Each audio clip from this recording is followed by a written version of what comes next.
Well, so this is part two. Unintentionally, I stopped the video, the last one, unintentionally. So it's just gonna be a part two video. That's fine. But so anyway, I was saying on the other whiteboard, I wrote that I'm temporarily driving for Uber part time in order to support what I'm really working on, which is starting my music career, making science education videos in partnership with NASA, and then experimenting with ideas to share my life, experimenting with ways to share my life and ideas. And then I have two more sections. I have what I've done and what I plan to do. So basically, I've said also what I'm working on. And I wrote like 4 or 5 things that I think are cool about what I've done and what I plan to do. And then I put up 19, 18 or 19 photos, like 11 on this side and like 7 or 8 on this side. And so all of the photos on this side are like my favorite photos or most meaningful photos from Japan. And these are just photos from other photos that I think are cool from other travels or other things that I did. And some of them I put captions on. So like I just printed out some, captions, cut it with scissors and then glued it on. So, and then I had to safety pin them to the back of my seat cover. All of this stuff, setting all of this up, oh man, it took quite a while, like longer than I wish it had. But now it's done. So my campaign, setting it up is done. Aside from the front, which like I can deal with that. Like it's not as important as the back was. I'll deal with that soon. So cool. So the idea is that the reason why I'm doing this is, and the reason why I'm doing this is because if I, so basically I'm trying to, do the thing that I'm trying to maximize the amount that I'm making per hour. And the reason for that is just like the more I make per hour, like the less I have to work. Like there's just a correlation. Like no matter, doesn't matter how you look at it, whether I reduce my expenses or whether I work more hours, like either way, like the more I get paid per hour, like the better. And I'm just trying to reduce the amount that I have to work. So like, however I pair it with reducing my expenses or the like, the number of hours, I just want it to be as low as possible. And so it's like, what are my options for making the most money per hour? Well, Uber is pretty good. If I drive at the peak times, and I do it like somewhat smartly, then I'm usually make like $25 an hour if I pair it with like the weekly bonus things, like $25 an hour. And so if I start getting decent tips on top of that, like it'll be a really good gig. Like that honestly like is paying more per hour than most other people my age, a lot of other people my age even make. And it's just Uber. But also like honestly, I was having a conversation with a partner with no with a passenger about this earlier today. Um where I said, hey, I think that driving for Uber has maybe helped me like up my social intuition, because like as a driver it's kind of not cool if I'm trying to make a conversation with my passengers if they don't want to. So I have to be really sensitive about whether they're like indirectly sending the message that they don't want to talk. Like a passenger that directly says that they don't feel like talking, if they don't, that's fantastic, but really rare. So I just have to make sure that I'm like, you know, so I think my social intuition has upped due to doing Uber. And, if people do feel like talking, then, I can meet somebody, share some info, get some info. Um, so like, that's why I'm doing Uber, and I will keep you up to date on how I continue to update my campaign and how the tips continue to what continues to happen with the tip situation too. Okay, cool. So that's one thing. And then let's see what else here is on the list. Oh shit, this stupid window. Okay. Um dun, dun, dun. Oh, yeah. So I talked. So when I went to Pseudo Room in Oakland, I met a guy who is like a maker. Like he makes all sorts of technical gadget things. And I was telling him about how I might like be working for like a school system to develop their curriculum for tech hubs. And so he said that he has a friend who's the founder of this company that makes DIY kits, like electronic DIY kits that they send out to families, and that we should get in touch. So so we talked. I talked with this guy on the phone today, and I also told him about my other friend's startup, which is Your Digital Mentor for Learning to Code, and how there might be some opportunity for mutual benefit there. And so he got back to me later today with an email and wants to talk with him. So it's pretty cool. I feel like I'm hooking people up, maybe helping cool things happen. That's an awesome feeling. And also, I'm trying to find out about mobile Wi-Fi. I mean, phones have Wi-Fi, mobile Wi-Fi. I have a tablet that has mobile Wi-Fi. So why are there not like laptops with mobile Wi-Fi? Or maybe there are. I haven't looked into it. But like, yo, there totally should be.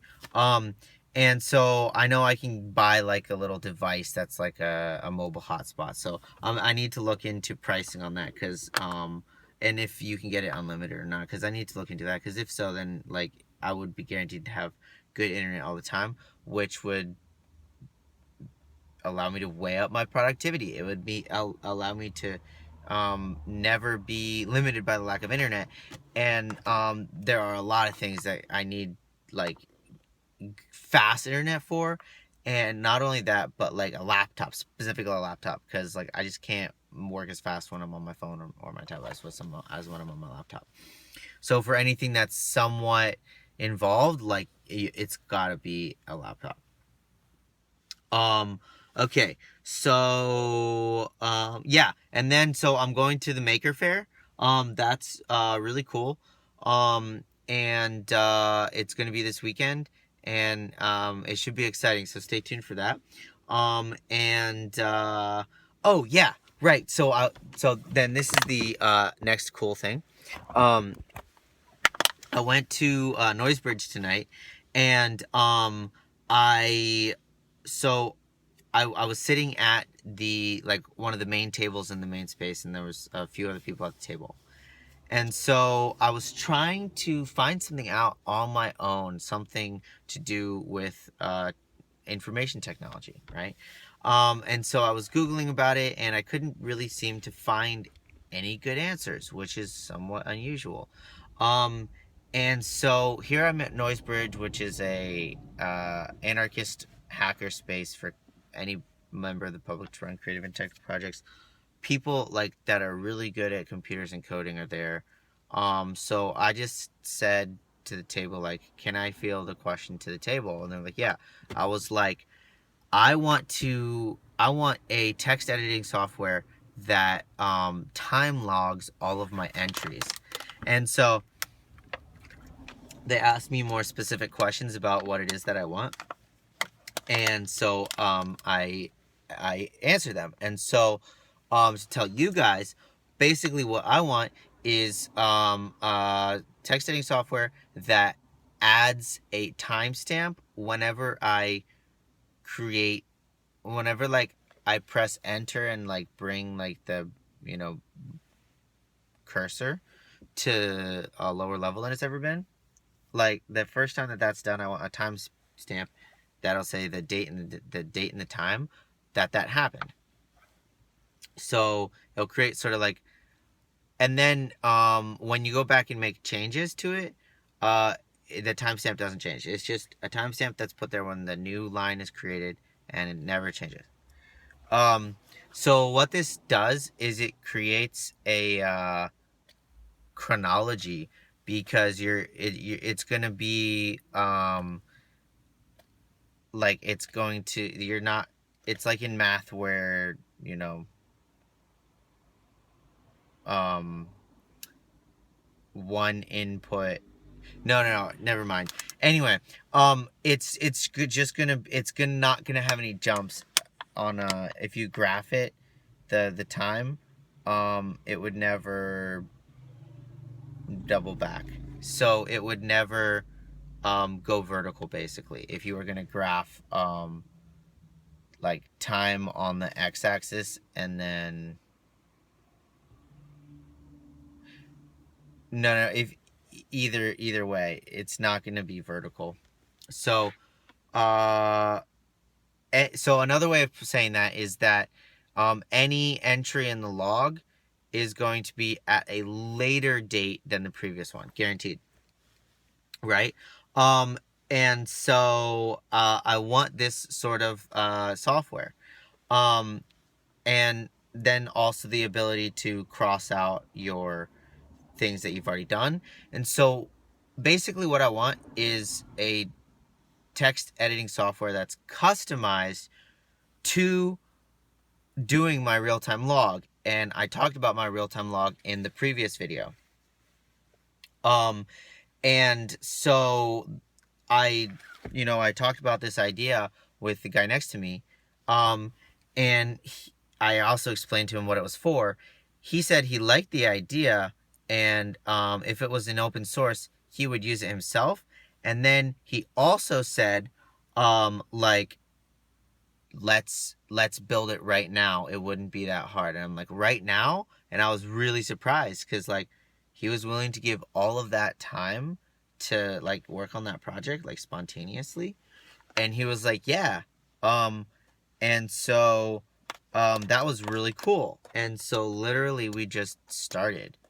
And that's maybe what Noisebridge is supposed to be like, because Noisebridge, the principle is that it's a duocracy. Yeah. So really cool. And that's an amazing thing about coding is the type of thing where like an individual, like, meaningful projects can be very realistically completed by an individual on a realistic time scale, and you can't really say the same thing about like biological or chemical experimentation or projects, you know what I'm saying? Or other types of projects in other areas. So like the fact that Noisebridge is kind of like a hackerspace and is known to be really popular for coders and software guys is like very fitting with the fact that it also embodies the principle of like doing, and their coin term duocracy. And so that was cool, and we started to build it. So we started installing all of these packages onto my computer, which is a Mac. So like first he installed like Homebrew, and then he installed like pip and Flask, and I already had Python installed, which that is pip maybe. And so then basically the idea is that my computer has packages and scripts and is able to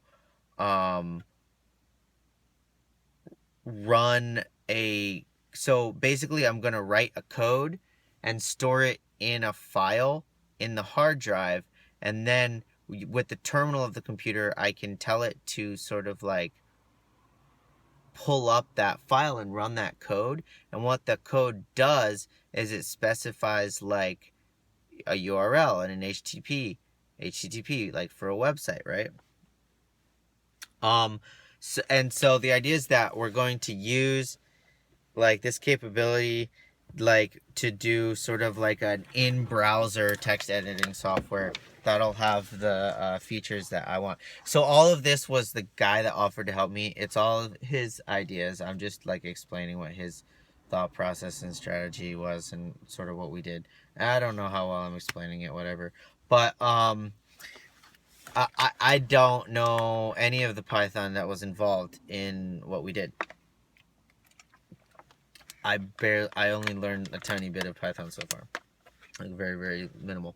But so I was too tired to finish it, and we will meet again and work on that, and that's really exciting because it's like it's the perfect sort of like way to get into coding, is where you have this thing that you really want, um and then like you say, oh, like I can accomplish that through coding. And like for this particular project, it's not even that difficult, like the coding itself, but it's something that will make a positive change, positive, real, beneficial change in my life, and it's something that like I really want. So that's the perfect sort of thing to like inspire someone, motivate someone to like get into coding, because now I know, oh, like this is an easy project. It's not going to take that much code to learn, but if I do learn it, like it's going to make me more powerful. It's going to make me enjoy my life more. It's going to save me time. It's going to give me new capabilities. Like, hell yeah, I'm going to learn that code, you know? So that's like the natural way for someone to get into coding, I think. So I'm excited that I've sort of now, you know, fortuitously found like the perfect sort of doorway or gateway for me to get into coding.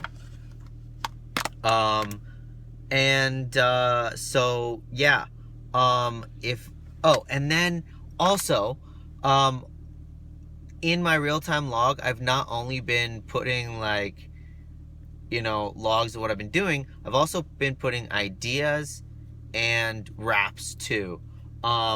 And so it's maybe sort of like the beginning of an idea log, and I need to play around with whether that's going to be integrated into the sort of activity log, or it's going to be separate. But right, so I did a post on Facebook today, where I said, let me see if I can pull it. Oh man, I said, okay, I'm not gonna take the time to pull it up on Facebook right now, so I'm gonna have to remember what I said. But what I said was, I am a being that is cognizant of the of what is to come, and therefore I am very aware of the depravities of the current limitations that the current limitations of technology impose upon my consciousness. Yet I am humbled and proud to know that I will be able to directly communicate the experience of being a biological human to, like, you know, post-humans. And that if y'all bitches don't know why we have suffering, then like read those preceding lines. So I'm pretty sure the thing that I posted on Facebook was pretty similar to that.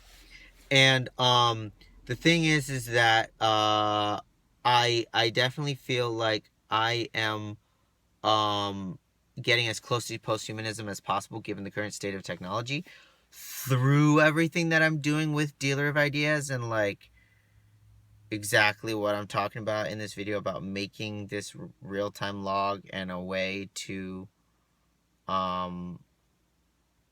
like, yes, and a way to constantly log what I'm doing, and creating a technologically like optimal way of doing that.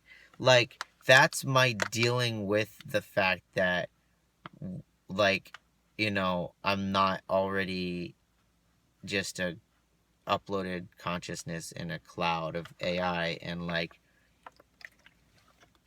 I'm perfectly understand my own thought processes, you know? Like in that sort of state, in that sort of situation, like hell no, like I don't need, like there's no problem to need solving, right? Like this software that I'm talking about is to solve a problem, but in like a post-human state, like there is no problem. You know what I'm saying? So I feel like I'm getting as close to posthumanism. I'm trying to get as close to posthumanism as possible, given the current state of technology, and therefore that means that I am one of the people that is coming directly up against the limits of our currently primitive state of technology. So that's one idea that I wrote down.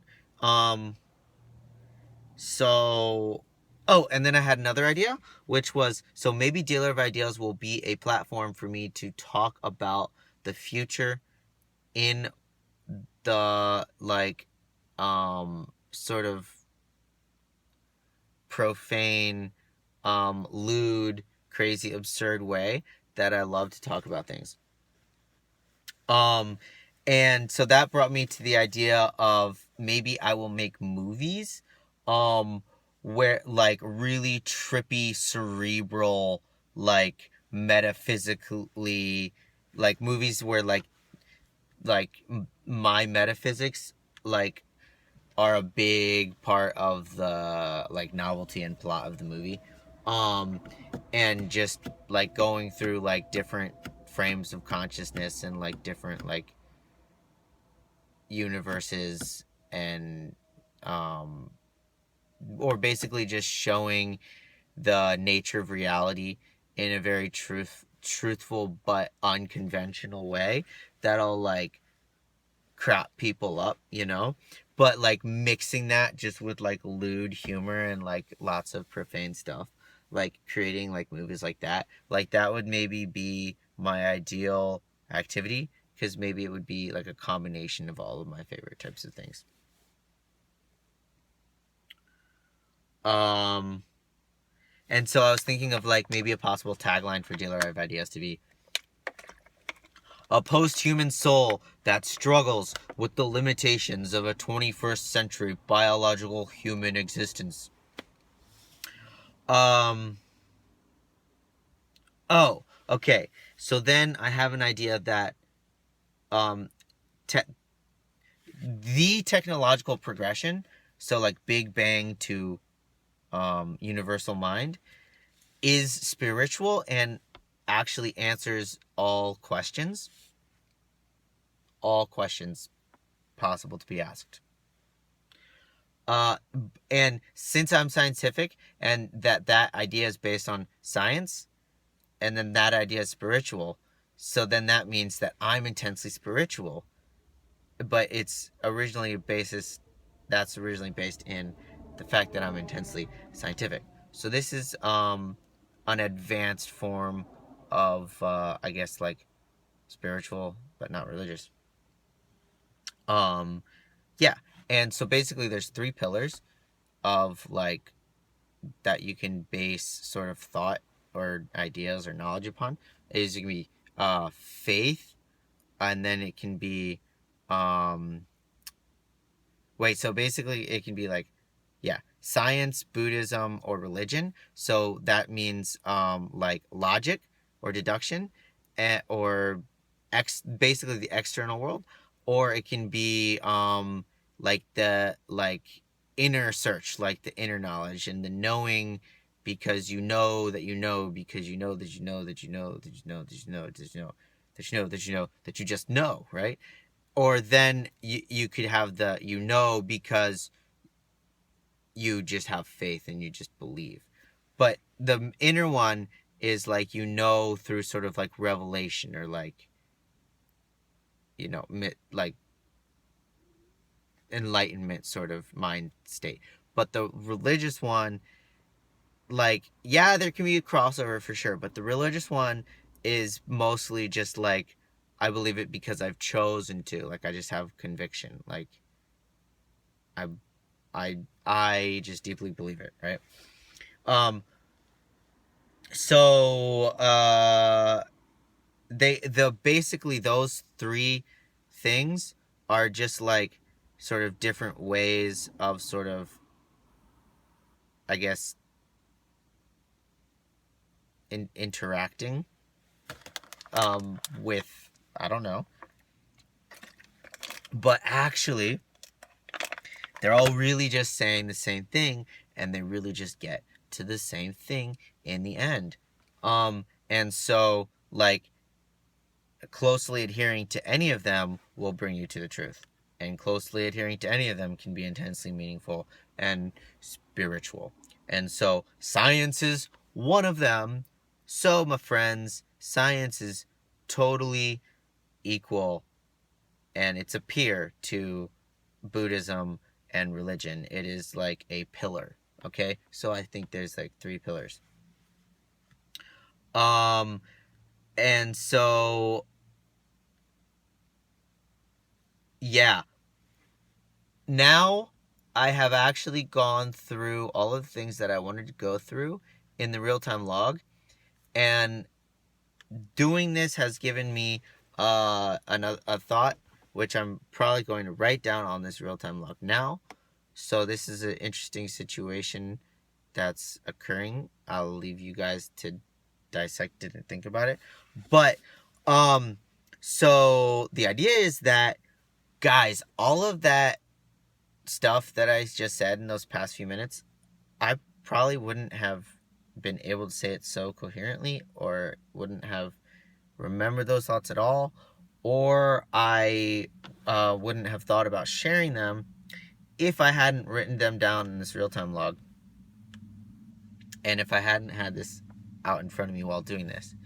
So I am proud to report that I do think that this strategy has been effective, and I feel like it has helped me to unlock something, or a number of things. One thing that has helped me unlock is sort of that not only have I written them down, but I've also gone back over them and like taught them, sort of, or explained them to someone else.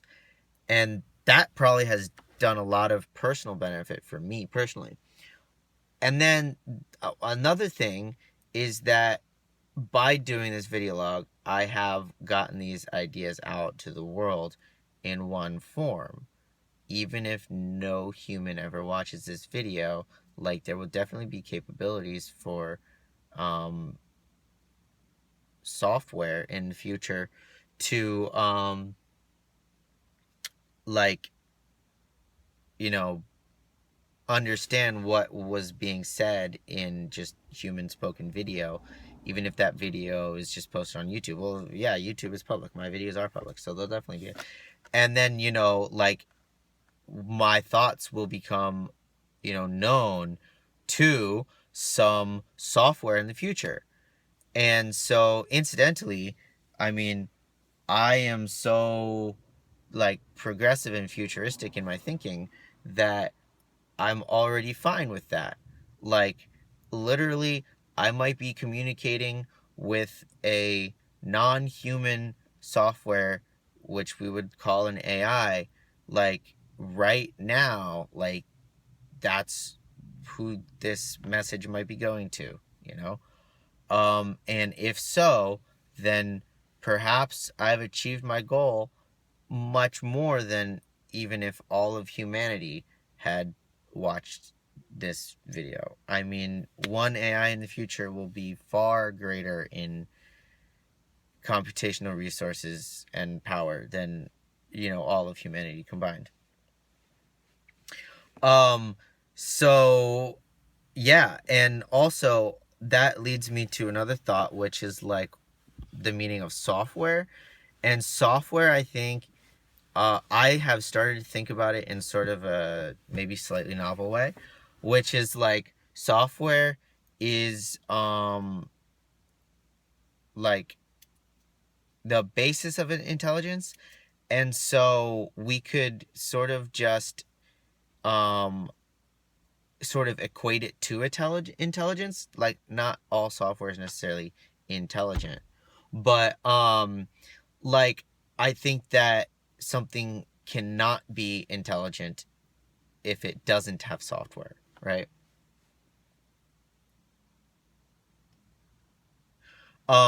So, like, software, I think in the future, well, I think in the future we're going to have some sort of very broad general term for like thinking programs, thinking entities. Um and so that could be like a human, like a biological human, or it could be like a a a robot that actually has a physical form, or it could just be like basically a program, like, so basically software, and that software could be housed in the hardware, could be distributed among many computers, or it could be in one computer, or there could be multiple copies of it. But the point is that it's software, right? So I think that maybe like we're gonna have to have some sort of term in the future that's just applies to that focuses on what's important, is the fact is intelligence. And maybe so the way that I'm using software is sort of, maybe right now I think maybe we could use software sort of in that sort of sense, or I'll continue to do so. Anyway, so I'm really glad that my idea has panned out in tangible results just in this video. And also I was really like sort of, I felt empowered by how I was at Noisebridge, and I had this idea, related dealer of ideas that I want to do, and this guy just offered to just spend lots of time with me, work on it, help me do it, teach me how to do it. And not only that, he also is interested in the idea itself and wants to implement it. So, this is really encouraging to me in many ways. One, because I know I'll have support to implement my ideas, and also because, like, it is some sort of validation that, like, I do have good ideas. Like, even if I think I have good ideas, it doesn't matter if no, well, it's maybe does have matter somewhat, even if no one else thinks, because like I'm doing these things for my personal self, right? For my personal data, better data dynamics in my life. um and so, like, definitely my ideas have meaning only to me, and that's still cool and great. But it is also cool to know that my ideas have value to other people. If my ideas also have value to other people, that's great. So thanks for tuning in, everyone.